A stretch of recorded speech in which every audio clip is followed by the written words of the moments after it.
जीवन वही सार्थक है जो सेवा में समर्पित हो जाए। गौ सेवा पूज्य गुरुदेव का लक्ष्य है। आपने कई बार कथा श्रवण किया कि जब भी पृथ्वी पर संकट आता है, पृथ्वी मां गौ का स्वरूप धारण कर लेती है, क्योंकि गौ जो है साक्षात 33 कोटि देवी देवता गौ माता में निवास करते हैं।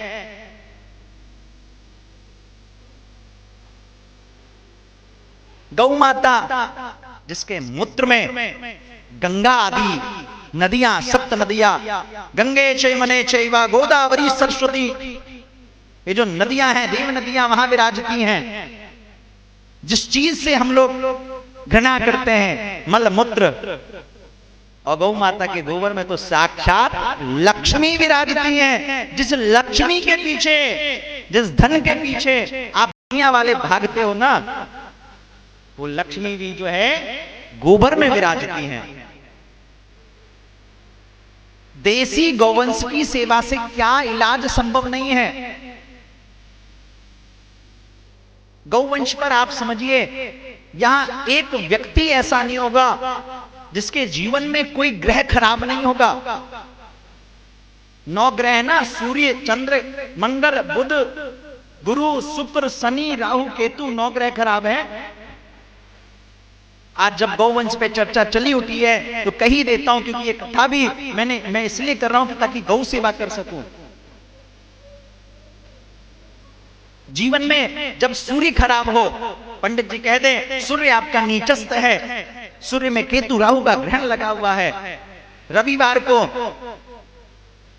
थोड़ा सा गुड़ ले लीजिएगा, और देसी गौवंश यहाँ पूज्य गुरुदेव के आश्रम में विराजती हैं, जाइएगा और थोड़ा सा गुड़ रविवार को खिला दीजिएगा, सूर्य अनुकूल हो जाएगा। सूर्य जो है प्रसिद्धि का कारक है।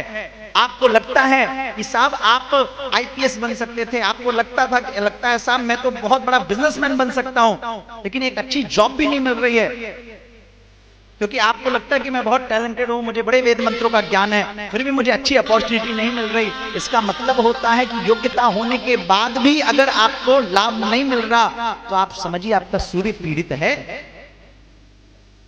योग्य होने के बाद भी अगर लाभ नहीं मिल रहा तो पीड़ित सूर्य है, और पीड़ित सूर्य को ठीक करने का एक श्रेष्ठ मार्ग है गौ सेवा, गुड़ सेवा करिए। पूज्य गुरुदेव भगवान का पदार्थ, बोलो सतगुरुदेव भगवान की जय हो। चंद्रमा अनुकूल ना हो, यहां देसी गौवंश है, चोकर की सेवा करिए। सफेद चोकर तो सफेद ही होता है ना जी। चोकर खरीद लीजिए, 1 बोरा, 2 बोरा, 5 बोरा, और ना खरीद सके तो गुल्लक पड़ा हुआ है, उसमें आप जाकर के समर्पित कर दीजिए। चंद्रमा जो प्लानिंग का कारक है, अगर आप प्लान कर रहे हो कुछ भी बिजनेस में और बार बार फेल हो रहे हो प्लान करने में, प्लान करने के बाद भी आपका प्लान जो है, आपकी प्लानिंग एग्जीक्यूशन में कन्वर्ट नहीं हो रही है, सफलताएं नहीं मिल रही है, तो दैट मीन्स कि आपका चंद्रमा जो है ना, मून, वो कहीं ना कहीं डिस्टर्ब है, मन अशांत है। चंद्रमा को शांत करना हो, सोमवार को चले जाइए और जो है चोकर चढ़ा दीजिए, चोकर जो है गौ माता को खिलाइए।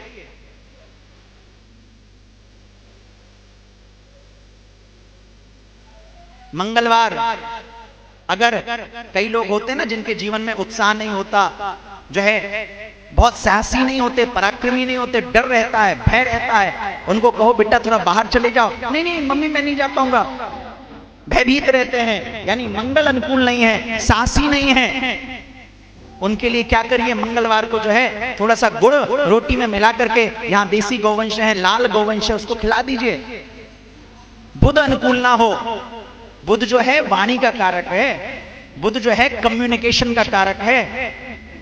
आप में से बहुत सारे लोग होंगे जिसका बुध अच्छा नहीं होगा। बुध अच्छा नहीं हो तो बुध का प्रभाव क्या है, बोले बोलना चाहते हैं कुछ और निकल जाता है कुछ। परिवार में कई बार ऐसा होता ना, अरे मैंने किसी और इंटेंशन से कुछ कहा और उसने कुछ और समझ लिया, लड़ाई हो गई।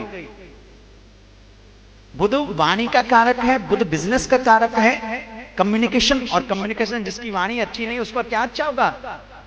बुध अनुकूल करना हो, गुरुदेव नित्य ट्रैक्टर में चारा आता है, जब बिहारी जी का मंदिर बंद हो जाता है ना, उस समय यहाँ पर चारा आकर के यहाँ सेवा होती है और वहां भी सेवा होती है।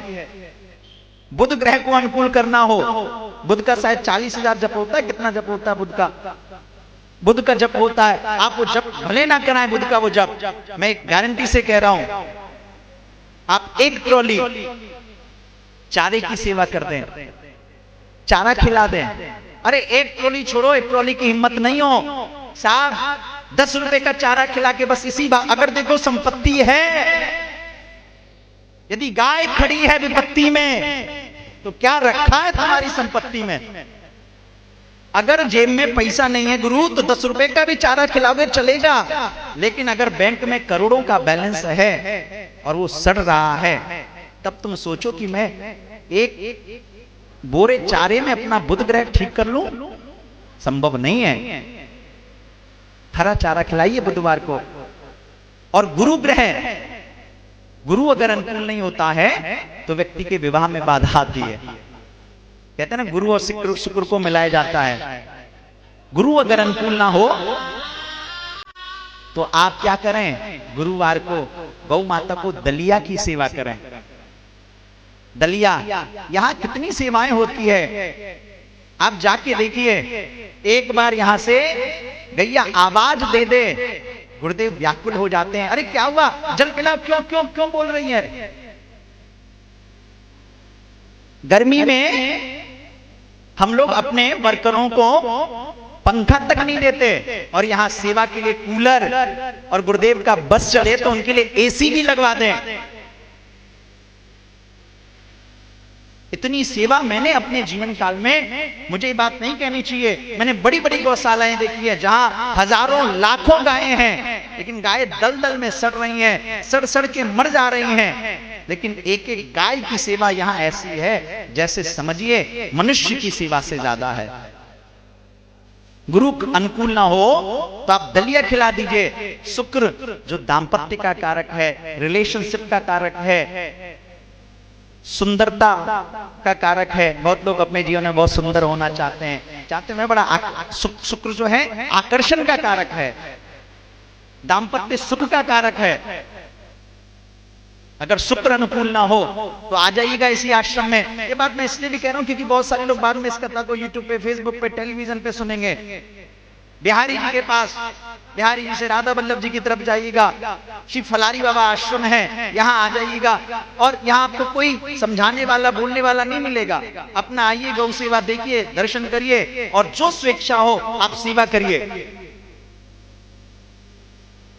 शुक्र अगर अनुकूल ना हो, जब शुक्र विपरीत होता है ना, तो पति पत्नी में बड़ी वैमनस्यता आने लगती है। लोग आजकल पता नहीं क्या क्या चल पड़ा है यूट्यूब पे, लोग लव रिलेशन को ठीक कराने के लिए क्या क्या उपाय करते हैं, क्या क्या रेमेडीज करते हैं। मैं कहता हूं शुक्र को अनुकूल करो। शुक्र भावनाओं का कारक है। कुछ मत करो, रोटी खिलाओ गौवंश को, डेली पहली रोटी गाय की रोटी खिलाइए गाय को। और अगर शनि अनुकूल ना हो तो भैया गौवंश को जो है आप चोकर खिलाओ। चोकर, एक गलत चोकर भी खिला सकते हैं, लेकिन एक और काला काला कुछ होता है ना, क्या बोलते हैं, खल्ली वगैरह, खल है, खल खल, हाँ शब्द, हाँ खल खल खल खिलाइए, शनि ग्रह अनुकूल हो जाएगा।